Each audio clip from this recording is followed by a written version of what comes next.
Almost done completion of the ARF Corsair. Tonight we are doing push rods, getting all your servos, battery, receiver, and just plain getting it ready to fly.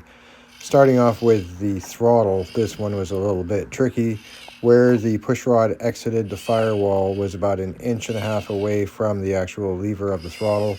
So with an easy connector and a bit of bending, I've got a nice functional throttle. This was a little bit on the scary side, cutting open the fabric to expose where you have to glue in the vertical and horizontal stabilizer. It's always nerve-wracking doing this because there's no going back. After about 5 new swear words and learning how to build this little tool, that's what you're going to need to pull your push rods through the tail section of these planes. This was probably the easiest part of the build, gluing on a little plastic piece which just covers your push rod and prevents it from wearing out the balsa wood.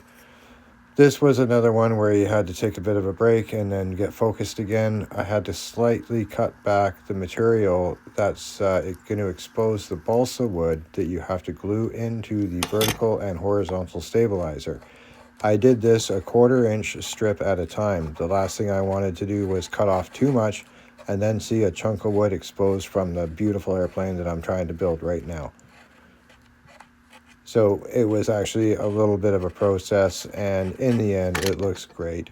Here I'm applying the 2-part epoxy. This is a 5-minute epoxy, and if you don't get it right, you're screwed. Some people will use a 30-minute, but I dry fit this plane so many times that I knew everything was going to line up before I set the glue. And the same goes with the vertical stabilizer. You just want to do the areas where the glue is going to contact the wood. You don't want to put a whole bunch in there that's just going to sploosh out all over the place afterwards. And that's it. Tail section is ready.